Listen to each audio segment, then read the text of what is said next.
नमस्कार दोस्तों, आज मैं आपको लेकर आया हूँ सूक्ति वाला टॉपिक।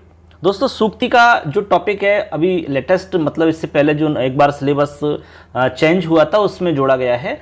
और सूक्ति में आपको पता है कि सूक्ति कहीं से भी आ सकती है, लेकिन हमने यहाँ पर आपको कक्षा 6 से लेकर के और कक्षा 12वीं तक हम बात कर रहे हैं एनसीईआरटी की बुक्स की। ठीक है, एनसीईआरटी की जो बुक्स है हमारी कक्षा 6 से 12वीं तक, उन सारी बुक्स मैंने अच्छे से पढ़ी हैं। पढ़ने के बाद में जो भी सूक्ति उसमें हैं उन सभी सूक्तियों को मैंने यहाँ पर आपके संकलन किया है, आपको अर्थ सहित आपको बताया जाएगा दोस्तों। ठीक है, और हमारे मोबाइल एप्लीकेशन पर आपको पीडीएफ भी मिल जाएगी और यहाँ पे आपको वीडियो में हम ये बताएंगे सारा कुछ। एक बार आप सुन लोगे तो आपको इससे याद भी हो जाएगा, क्योंकि सुनने से चीज़ें जल्दी याद हो जाती हैं।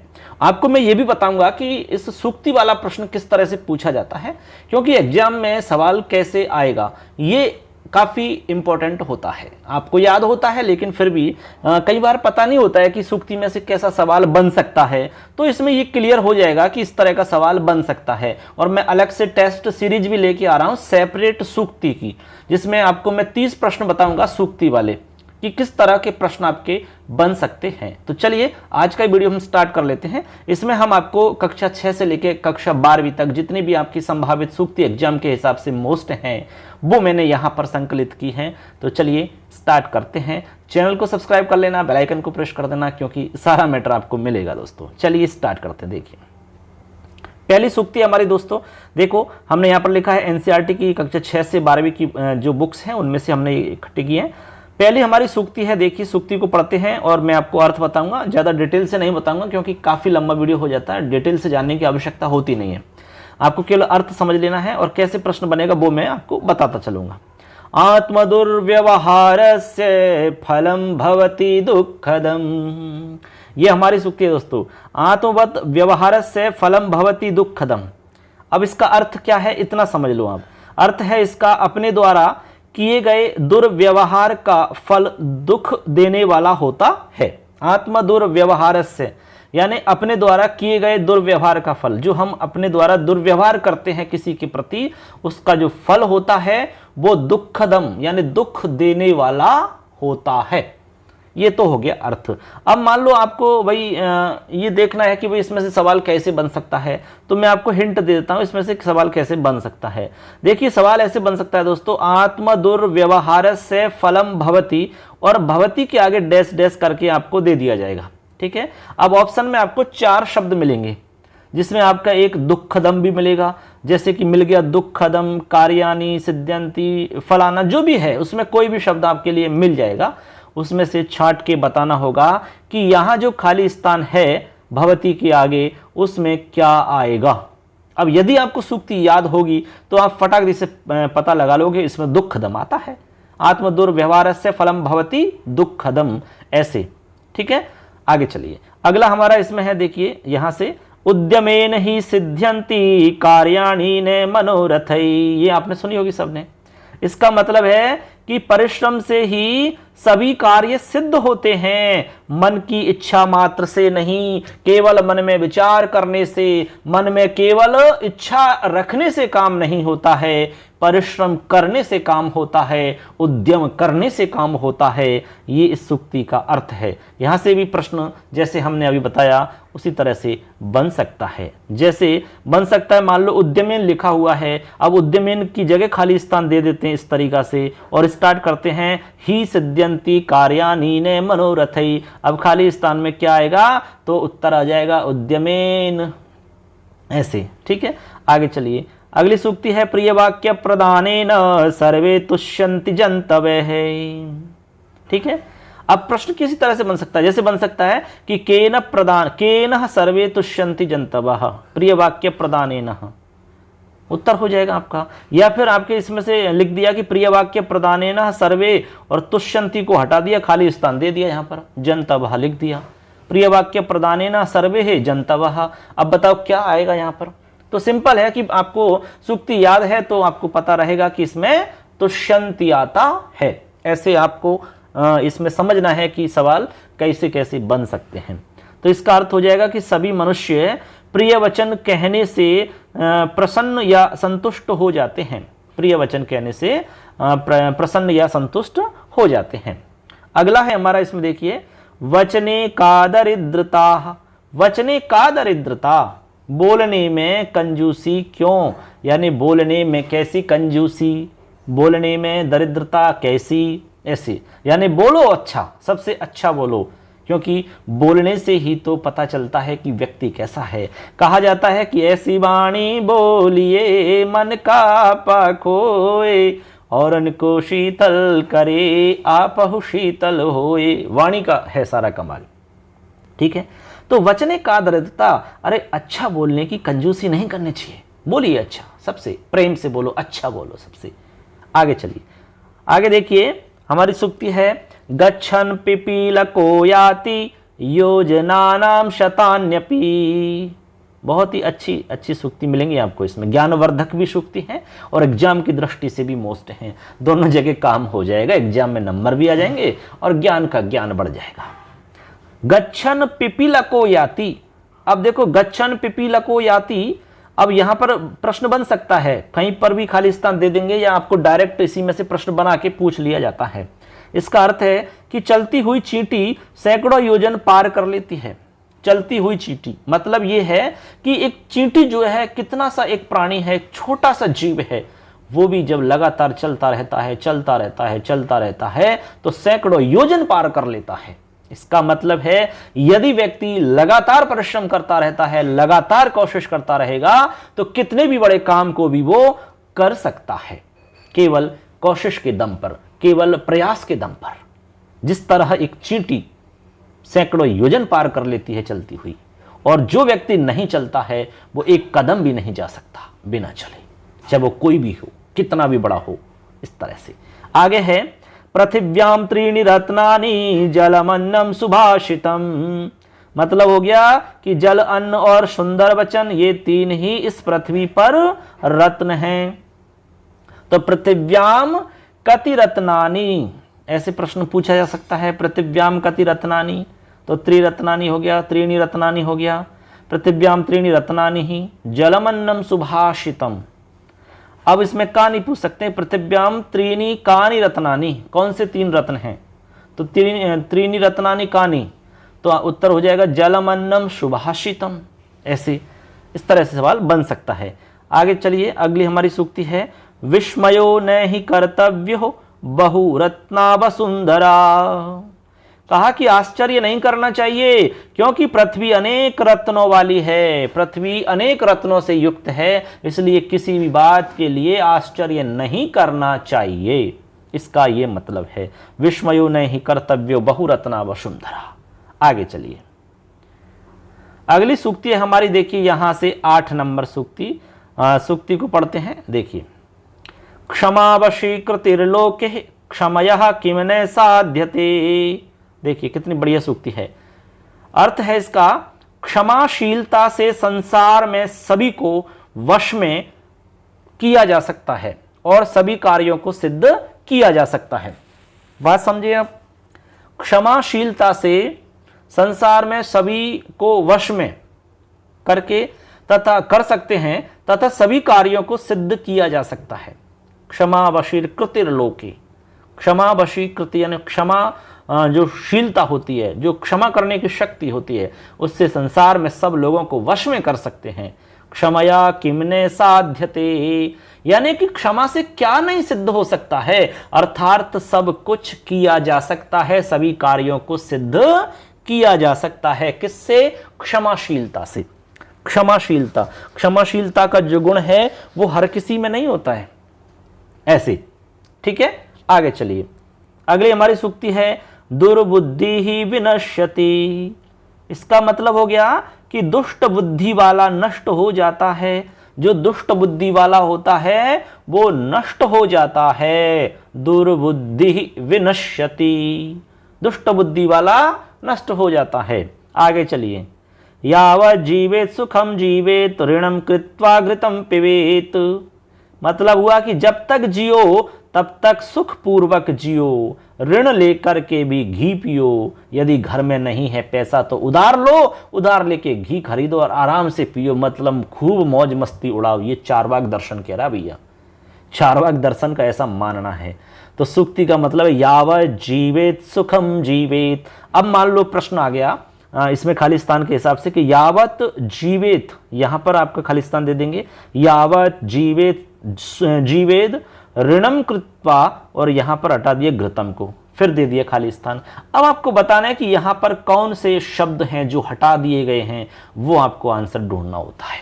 इस तरह से सवाल सुक्ति में से आ सकता है। मैं अलग से आपको सेपरेट इसके लिए टेस्ट सीरीज बनाऊंगा, उसमें बहुत सारे सवाल आपको बताऊंगा कि ऐसे सवाल पूछे जा सकते हैं।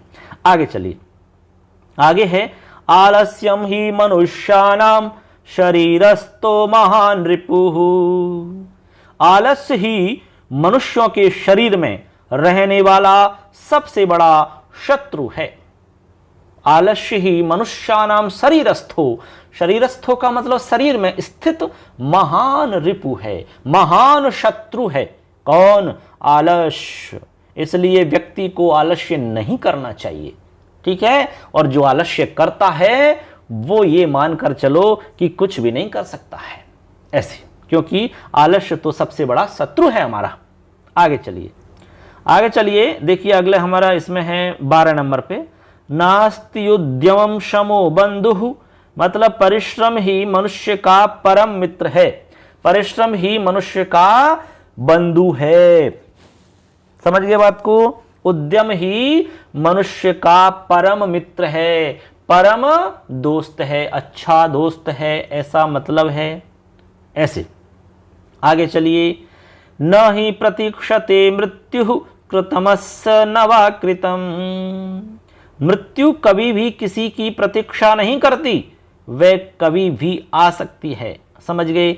न ही प्रतीक्षते मृत्यु कृतमस्य नवा कृतम, मृत्यु कभी भी किसी की प्रतीक्षा नहीं करती, वे कभी भी आ सकती है। वो आपसे ये नहीं पूछेगी कि आपने कोई काम किया कि नहीं किया, कोई काम अधूरा तो नहीं है, आप क्या कर रहे हैं क्या नहीं कर रहे हैं, आपका क्या काम बच गया, कुछ भी आपसे नहीं पूछेगी। वो आनी है तो निश्चित रूप से आएगी ही, वो प्रतीक्षा नहीं करती है।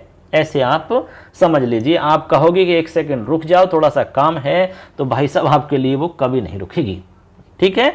ऐसे आगे चलिए, सत्यम ब्रूयात प्रियम ब्रूयात न ब्रूयात सत्यम अप्रियम, मतलब सदैव सत्य एवं प्रिय बोलना चाहिए आदमी को, यानी सदैव सत्य बोलो और प्रिय बोलो, किंतु अप्रिय सत्य कभी मत बोलो, यानी असत्य प्रिय बात नहीं बोलनी चाहिए। यानी कि झूठी बात को प्रिय तरीका से नहीं बोलना चाहिए, ये बात है। सत्य बोलना चाहिए, प्रिय बोलना चाहिए, लेकिन असत्य प्रिय बात नहीं बोलनी चाहिए। बात असत्य है और उसको आप प्रिय बोल रहे हैं, तो वो ठीक नहीं है ऐसे। तो यहां से प्रश्न बन सकता है, सत्यम ब्रूयात प्रियम ब्रूयात न ब्रूयात सत्यम। अब आगे खाली स्थान दे करके पूछ सकते हैं, इस तरह प्रश्न बन सकता है यहां से। आगे चलिए, अगली हमारी सूक्ति है, देखिए यहां 15 नंबर पे सूक्ति है, देखिए, मित्रहेण कलहम कृत्वा न कदापि सुखी जने हैं। कह रहे हैं कि मित्रहीन कलहम कृत्वा, कलह यानी लड़ाई झगड़ा होता है, यानी मित्र के साथ कलह करके मनुष्य कभी भी सुखी नहीं होता। मित्र के साथ कलह करके मनुष्य कभी भी सुखी नहीं होता, इसलिए मित्र के साथ लड़ाई झगड़ा कलह इत्यादि नहीं करनी चाहिए, क्योंकि यदि ऐसा आप करते हो तो कभी भी आप सुखी नहीं रह सकते। आगे चलिए, संकल्प सिद्धिदायक है, ये सूक्ति है हमारी, संकल्प सिद्धिदायक है। मतलब हुआ कि संकल्प सफलता देने वाला होता है। संकल्प का मतलब होता है दृढ़ निश्चय, दृढ़ निश्चय ही सफलता का एक आधार होता है। तो संकल्प सफलता देने वाला होता है, सिद्धिदायक यानी देने वाला होता है। दृढ़ निश्चय यदि आपने कर लिया और उसके अकॉर्डिंग यदि आपने मेहनत कर ली तो निश्चित रूप से आप सफल हो जाओगे, कोई ताकत आपको नहीं रोक सकेगी दोस्तों, ये इसका मतलब है। लेकिन आपको ठानना पड़ेगा, आपको संकल्प लेना पड़ेगा। संकल्प वो नहीं होता जो बीच में टूट जाया करता है। संकल्प एक बार ले लिया तो उसको पूरा करने के लिए आप सब कुछ त्याग करने के लिए तैयार हो जाते हो, वो है असली संकल्प। आगे चलिए 17 नंबर पे, उदार चरिता नाम तो वसुधैव कुटुंबकम। उदार चरित जो लोग होते हैं उनके लिए तो संपूर्ण पृथ्वी ही एक परिवार के समान है। संपूर्ण पृथ्वी एक परिवार के समान किन लोगों के लिए है? उदार चरिता नाम तू। अब उदार चरिता नाम को हटा दिया, खाली स्थान दे दिया, पूछ लिया कि तू वसुधैव कुटुंबकम, क्या आएगा? उदार चरिता नाम। केसाम, किनके लिए? पूरी जो वसुधा है वो एक परिवार के समान है। उत्तर हो जाएगा उदार चरिता नाम। इस तरह से आगे है दोस्तों, समवायो ही दुर्जय है। समवायो ही दुर्जय, इसका अर्थ हो गया निश्चय ही संगठन को जीतना अत्यंत कठिन है।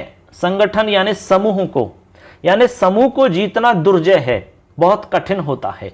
कोई भी समूह है, चाहे छोटे छोटे लोगों का समूह हो, छोटे छोटे जीवों का समूह हो, संगठन में बहुत बड़ी ताकत होती है।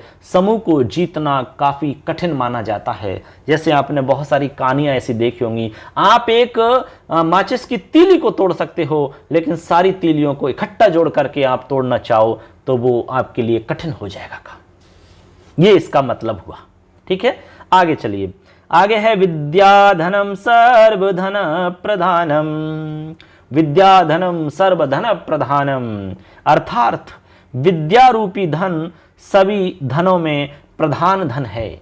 इसलिए विद्यार्जन करना चाहिए, अपने बच्चों को विद्यार्जन कराना चाहिए। दोस्तों, जितना भी आप धन कमा रहे हैं उन सभी प्रकार के धनों में सबसे मेन, सबसे प्रमुख धन विद्या रूपी धन है। इसकी बहुत ही विशेष एक विशेषताएं हैं इसकी, क्योंकि इसको कोई चुरा नहीं सकता, इसको कोई बंटवारा नहीं कर सकता। आपके मान लो कोई चोर आया चोरी करने के लिए, तो वो आपके दिमाग को नहीं ले जा सकता कि चलो भाई साहब की बुद्धि ले चलते हैं आदि, तो ऐसा कोई नहीं करेगा। आपका जो भाई है, आपके घर में जो बंटवारा करते हैं भाई वगैरह, तो वो आपकी बुद्धि को नहीं बांट सकती। सब कुछ बांट सकते हैं वो, सब कुछ एक एक कोई एक चीज़ है छोटी सी, उसमें से बंटवारा हो सकता है, लेकिन बुद्धि का बंटवारा नहीं हो सकता है। इसलिए विद्या धन जो है वो सभी प्रकार के धनों में प्रधान धन बताया गया है।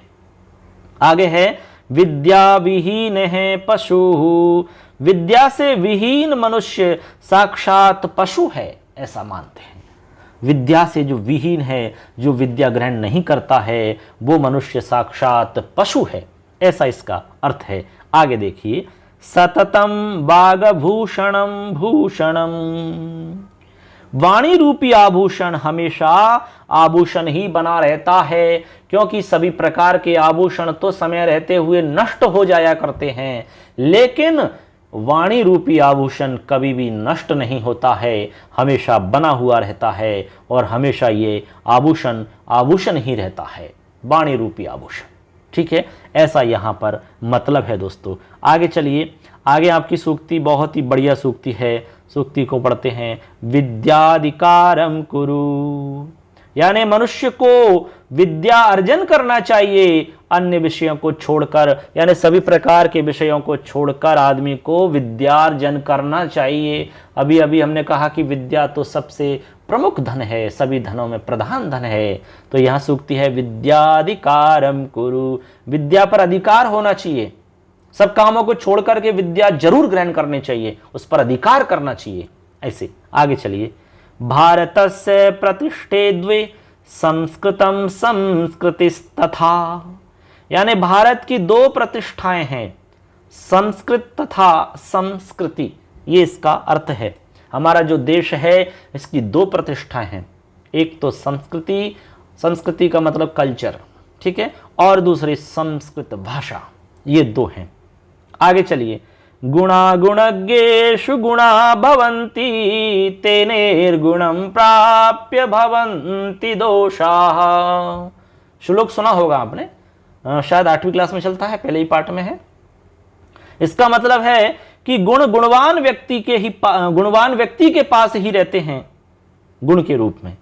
तो लिखा है कि गुण गुणवान में ही सद्गुण के रूप में रहते हैं, अर्थात गुण जो हैं वो गुणवान व्यक्ति के पास ही रहेंगे। ये ही गुण अवगुण वाले व्यक्ति के पास या दुष्ट व्यक्ति के पास चले जाएंगे तो वहां पर ये दोष युक्त हो जाएंगे।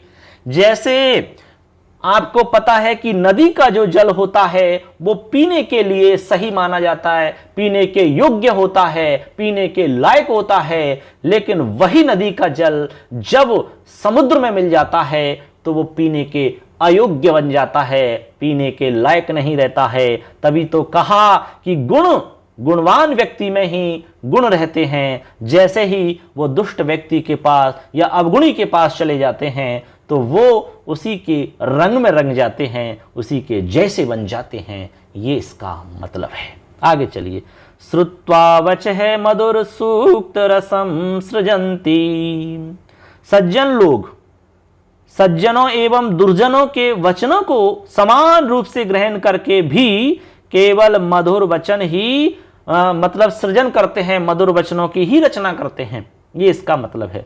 श्रुत्वा वचः मधुर सूक्त रसम सृजन्ति। सज्जन लोग सज्जनों और दुर्जनों दोनों के वचनों को समान रूप से ग्रहण करते हैं, दोनों की बातों को समान रूप से सुनते हैं, फिर भी वो केवल मधुर वचन ही बोलते हैं, मधुर वचन की ही रचना करते हैं। ऐसा यहां पर मतलब है। आगे चलिए। आगे है न कूप खननम युक्तम प्रदीप्ते वह निनागृहे। बहुत ही बढ़िया है। कहा जा रहा है कि आग से घर जल जाने पर कुआं खोदने का कोई अर्थ नहीं है। जैसे मान लो कि किसी के घर में आग लग गई, अब कुआं खोद रहे हैं आग को बुझाने के लिए, फिर उसमें कुआं खोद रहे हैं, पानी निकलेगा, फिर उस पानी से आग को बुझाएंगे। तब तक क्या आपके लिए आग रुकी रहेगी वहां कि भाई साहब कुआं खोद रहे हैं, चलो थोड़ा रुक लेते हैं? ऐसा नहीं हो सकता है। आपके लिए इंतजार नहीं करेगा, समय तो अपनी गति से चलेगा ही, और जो आग का काम है वो आग करेगी ही, वो आपके कहने मात्र से नहीं रुकेगी। हाँ, पानी का काम है आग को शांत करना, वो अग्नि को शांत कर सकती है।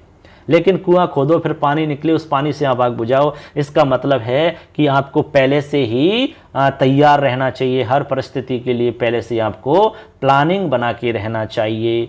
ऐसे न कूप खननम युक्तम प्रदीप्त वहन्निना गृहे। ऐसे आगे चलिए। विलस्य वाणी न कदापि में श्रुता। बिल की वाणी मैंने कभी भी नहीं सुनी। ये इसका मतलब है। ये आठवीं क्लास में चलता है आपके पाठ। आगे है सदैव पुरतो निदेहि चरणम। हमेशा आगे कदम बढ़ाओ। ये भी हमारी एक सूक्ति है। सदैव पुरतो निदेहि चरणम। अब कोष्टक में दे दिया सदैव पुरतो, निदेहि को हटा दिया। निदेहि का मतलब रखो, बढ़ाओ। तो सदैव पुरतो चरणम कोष्टक में दे दिया, यहां दे दिया मान लो आपकी खाली जगह में, तो यहां पे आपको लिखना होगा आंसर में निदेहि चरणम। ऐसे तो किसी भी तरह से सवाल बन सकता है, केवल याद होनी चाहिए सूक्तियां। और ये मोस्ट सूक्तियां हैं, सारी की सारी हमने खुद ने तैयार की हैं, और अभी लेटेस्ट हमने ये अच्छे से किताब को पढ़ने के बाद में आपके लिए ये संकलित की हैं। तो अच्छे से इनको देखना, चैनल को सब्सक्राइब कर लेना और बेल आइकन को प्रेस कर देना, क्योंकि सारा मैटर हम आपको देने वाले हैं। आगे चलिए। कंटके नैव कंटकम। कंटके नैव कंटकम का मतलब क्या होता है दोस्तों? इसका मतलब है कि कांटे से ही कांटा निकलता है। बात समझे आप? कांटे से ही कांटा निकलता है। जैसे कहते हैं कि लोहे से ही लोहा काटा जाता है, ऐसे यहां पर मतलब कांटे से ही कांटा निकलता है। आगे चलिए। सर्वे है स्वार्थम समीहते। सभी अपना ही स्वार्थ चाहते हैं, अपना ही भला चाहते हैं। मतलब सभी लोग स्वार्थ के वशीभूत होते हैं या स्वार्थी होते हैं, ऐसे आप कह सकते हैं।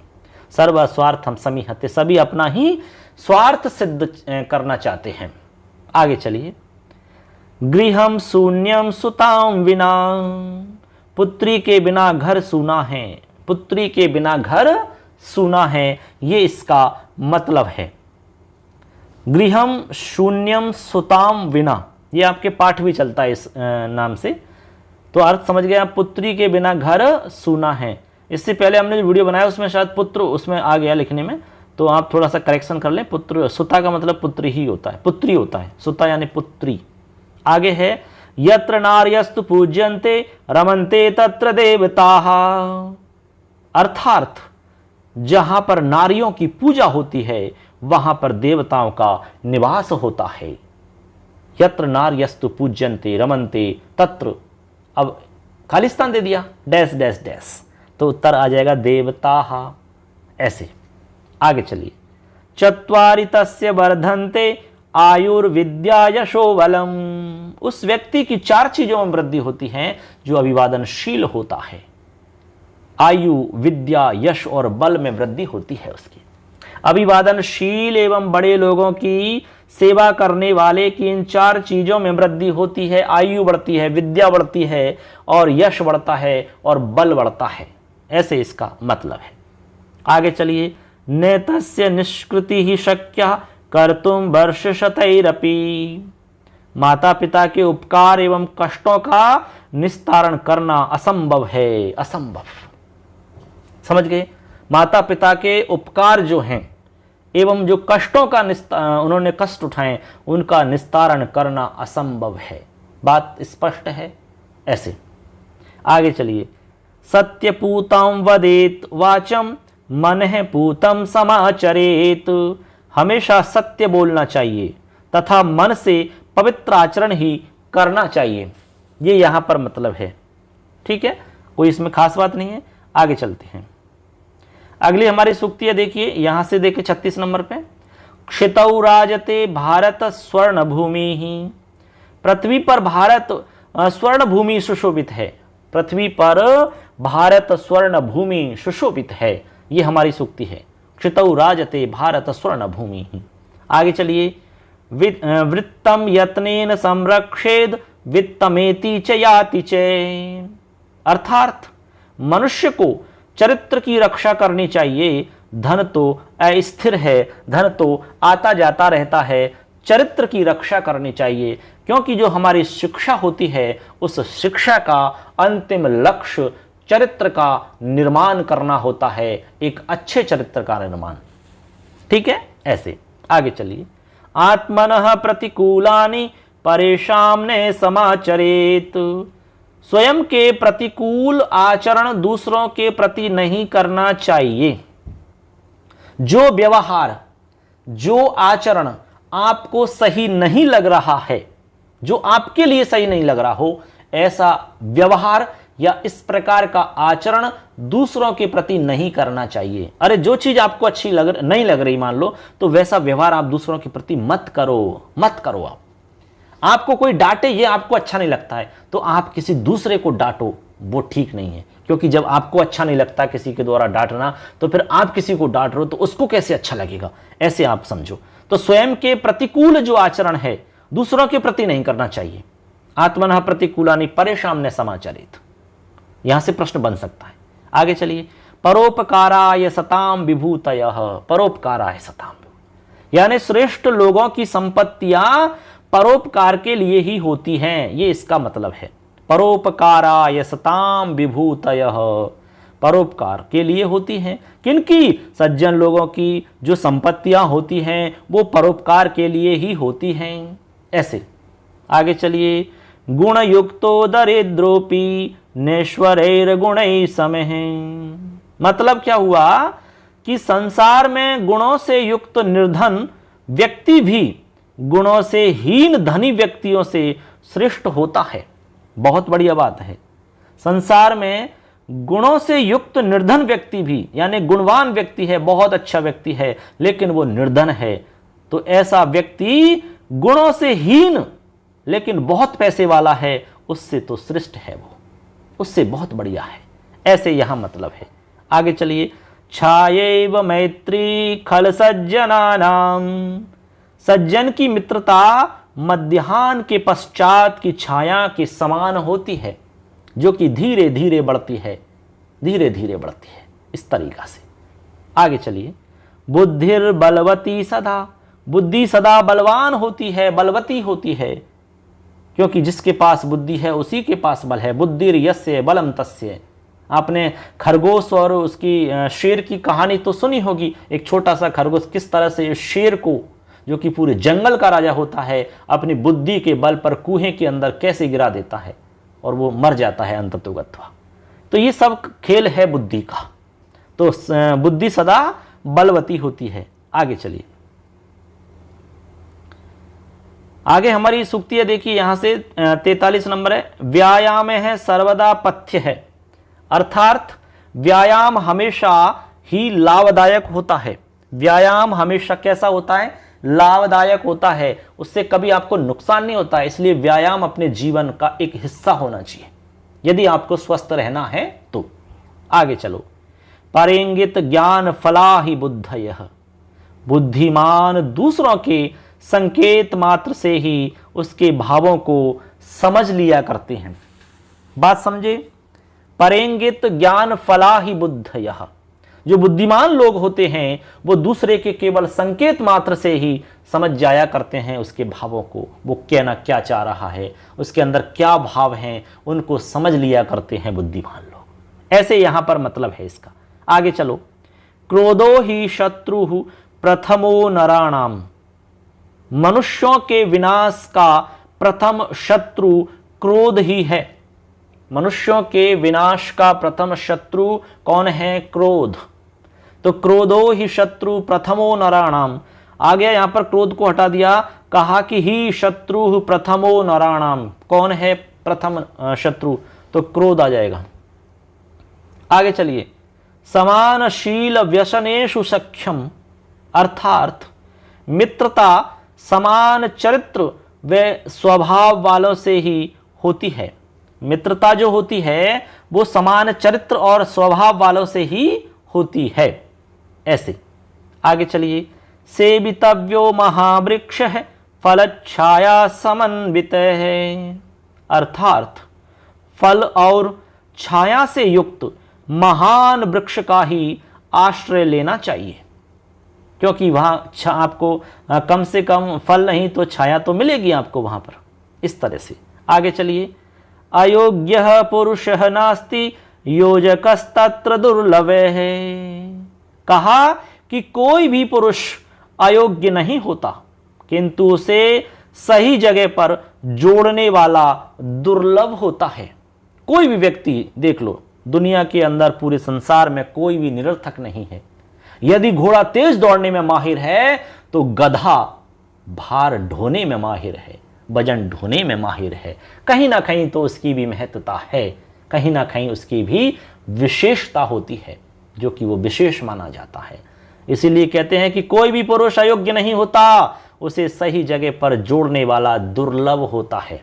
आगे चलिए, नीति युक्तम समालंब्य लीलैव प्रकुर्वते, अर्थात बुद्धिमान लोग नीतिपूर्ण युक्ति का आश्रय लेकर के अत्यंत कठोर कार्य भी खेल खेल में कर लिया करते हैं।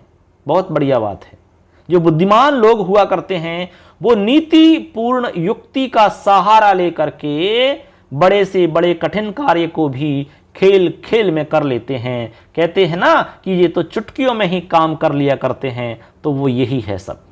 आगे चलिए, आगे हमारी सूक्ति है, देखिए यहां से, विद्वांस एव लोकेस्मिन् चक्षुषमन्तः प्रकीर्तिताः, ऐसे अर्थात इस संसार में विद्वानों को ही नेत्रों से युक्त कहा गया है, यानी इस संसार में वो ही नेत्रों से युक्त है जो विद्वान है, ऐसा इसका मतलब है।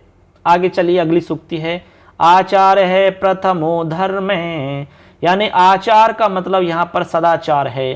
सदाचार प्रथम धर्म है, सबसे पहला धर्म है सदाचार, अच्छा आचरण हो। ठीक है, ऐसे आगे चलिए, दुष्कर्म न्यास रक्षणम, बहुत बढ़िया सूक्ति है, दुष्कर्म न्यास रक्षणम।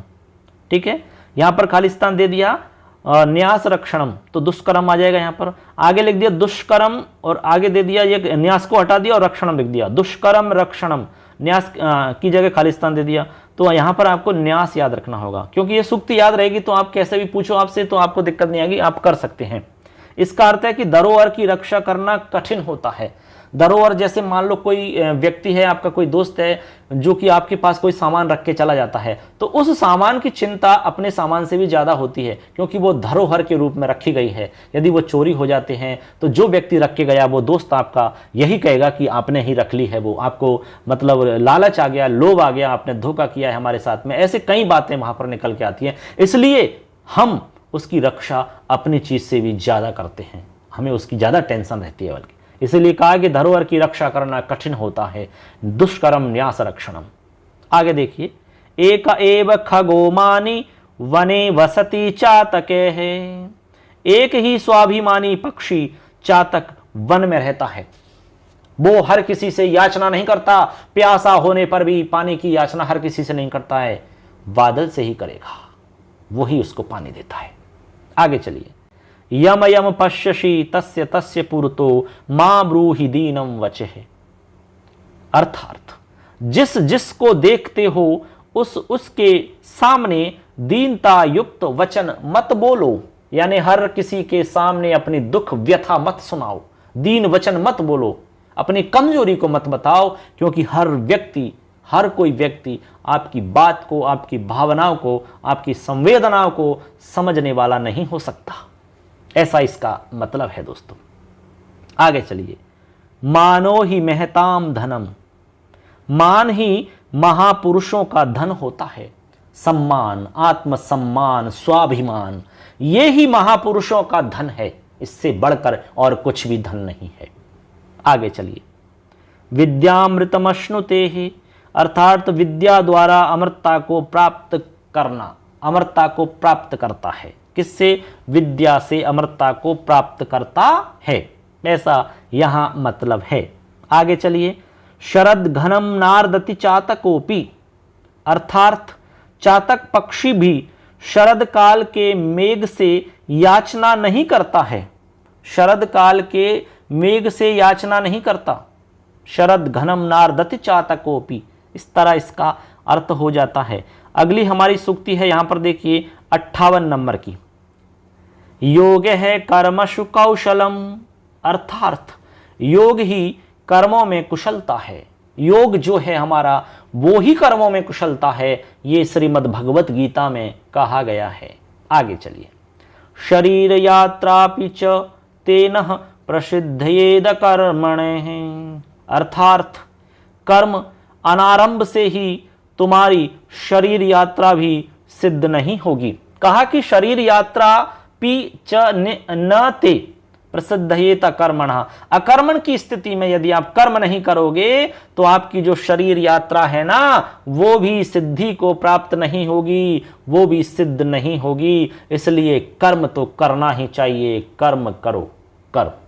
ठीक है, आगे चलिए, यद्यद आचरति ही श्रेष्ठः तत्तद् देवेतरो जनेः, अर्थात महापुरुष जो जो आचरण करता है, सामान्य व्यक्ति उसी का अनुसरण करते हैं। यानी जो महान लोग जो कुछ भी करते हैं ना, उसी का अनुसरण आप जैसे, हम जैसे सामान्य लोग करते हैं। आपने देखा होगा टीवी इत्यादि में जो बड़े बड़े कलाकार हुआ करते हैं, जिनको सारी दुनिया मानती है, वो मान लो पेप्सी पी रहे हैं, तो हम, आप जैसे, हम सब सामान्य व्यक्ति, हम भी पेप्सी पिएंगे। एक छोटा सा उदाहरण दिया है ये, तो यानी कि उनका अनुसरण हम करेंगे। आपने देखा होगा कोई व्यक्ति ने, जैसे मान लो कोई बालों की कटिंग करवा ली अलग स्टाइल में, पीछे से बिल्कुल साफ करवा ली, अलग अलग प्रकार की आज के हमारे युवा साथी अलग अलग प्रकार की जो स्टाइल्स रखते हैं, वो किसी ना किसी को देखकर ही तो रखते हैं। यानी कि हम महान लोगों का अनुसरण कर रहे हैं। आज हमारी संस्कृति के अंदर भी ये चलन आ चुका है। आपने बहुत बड़ी बड़ी एक्ट्रेस को देखा होगा, बहुत बड़ी बड़ी मतलब जिनको हम कह सकते हैं अमीर लोगों को देखा होगा, जो सबसे ज़्यादा मतलब देखे तो वो कपड़ों की बात आती है, वहाँ पर कम से कम कपड़े पहनते हैं वो, यानी छोटे छोटे कपड़े पहनते हैं। तो वो उनकी देखा देखी से हमारी संस्कृति में वो चीज़ आ गई है। इसका मतलब है कि महापुरुष जो जो आचरण करते हैं, सामान्य व्यक्ति उसी का अनुसरण करते हैं। हम सब सामान्य में आते हैं तो उनको देख करके हम भी वैसा करने लगते हैं, ये इसका मतलब है।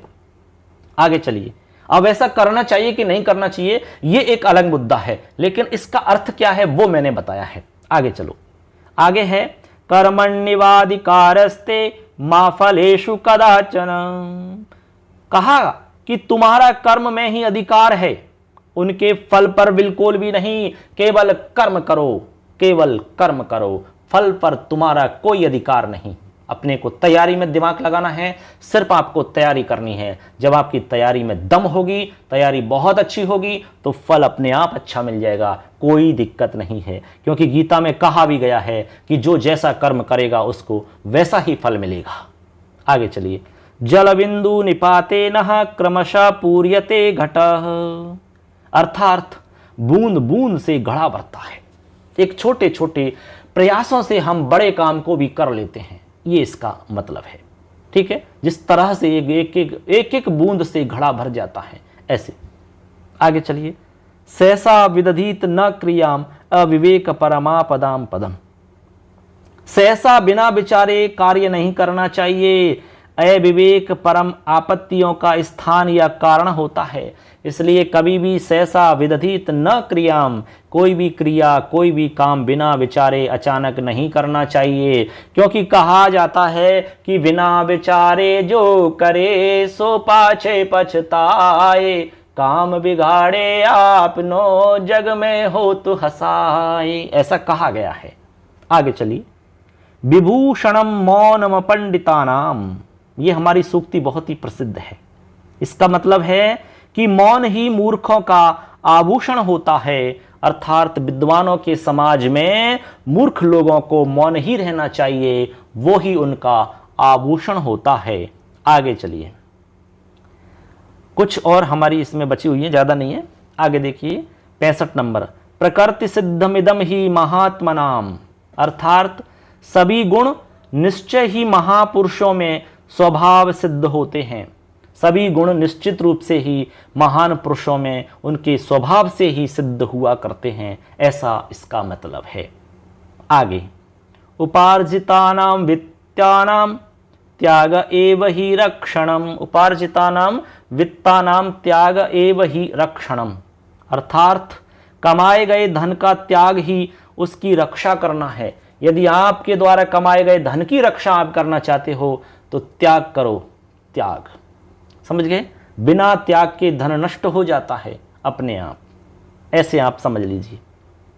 क्योंकि जो धन होता है उस धन की सिर्फ 3 गतियां बताई गई हैं, दान, भोग और नाश।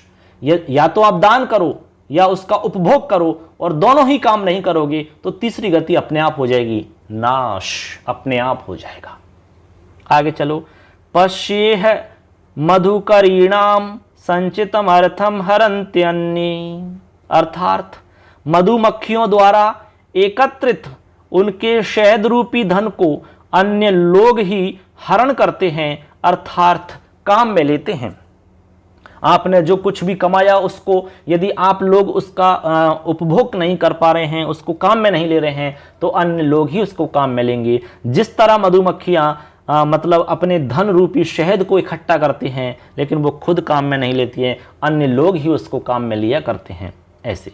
आगे चलिए, यस्य मित्रम न हि तस्य दूरम, यस्य मित्रम न हि तस्य दूरम, अर्थात जो जिसका मित्र है निश्चय ही वह उससे दूर नहीं है। जो जिसका मित्र है वह उससे दूर नहीं है। आपको पता है, जैसे आपका मित्र बहुत दूर है तो वो दूर नहीं है, किसी भी तरह मान लो आप, ये इसका मतलब आप समझ गए होंगे। आगे चलिए, कार्यम व साधयेयम देहम व पातयेयम, अर्थात कार्य सिद्ध करूंगा या अपने देह को त्याग दूंगा, या तो काम को मैं सिद्ध कर लूंगा या फिर अपने इस शरीर को त्याग कर दूंगा, ये इसका मतलब है दोस्तों। लास्ट है हमारी सूक्ति 70 नंबर, लक्ष्मी ही स्वयं वांछति वास हेतो हो, अर्थात गुणवान व्यक्ति के पास धन संपत्ति अर्थात लक्ष्मी स्वतः ही आ जाती है, अपने आप आ जाती है। किसके पास? गुणवान व्यक्ति के पास। कौन आ जाती है अपने आप? लक्ष्मी अर्थात धन संपत्ति अपने आप ही आ जाती है। इसलिए व्यक्ति को गुणवान होना चाहिए, सब कुछ अपने आप आ जाएगा। लक्ष्मी आ गई तो बाकी सारी चीज़ आ जाएंगी आपको, ऐसे आप समझ लीजिए दोस्तों। तो इस तरह से दोस्तों यहाँ पर मैंने 70 सूक्तियों की बात की है। मैंने आपको सूक्ति का अर्थ भी बताया है, कैसे प्रश्न बन सकते हैं उसकी भी यहाँ पर चर्चा की है। इस वीडियो को आप बार बार सुन लेना, 1-2 बार देख लेना। आप चाहो तो नोट कर सकते हैं, लिख सकते हैं। और यदि आप PDF नोट्स आप चाहते हो तो हमारे मोबाइल एप्लीकेशन पर जाइए, वहाँ पर आपको नोट्स मिल जाएंगे फ्री में, ठीक है। एप्लीकेशन का लिंक आपको वीडियो के डिस्क्रिप्शन में मिल जाएगा, वहाँ पे आप क्लिक करके डायरेक्ट एप्लीकेशन को डाउनलोड कर लीजिए प्ले स्टोर से। और आप प्ले स्टोर से डाउनलोड करना चाहें तो आपको स्क्रीन पर हमारे मोबाइल एप्लीकेशन का लोगो दिख रहा है, नाम दिख रहा होगा, मिशन संस्कृत ज्ञान, उस पर आप इस नाम से भी सर्च करके डाउनलोड कर सकते हैं। तो इस तरह से दोस्तों हमारा आज का वीडियो संपन्न हो जाता है। आपने अच्छे सुना, बहुत बहुत धन्यवाद सबके लिए। नेक्स्ट क्लास में हम आपसे फिर मुलाकात करेंगे। जय हिंद, वंदे मातरम।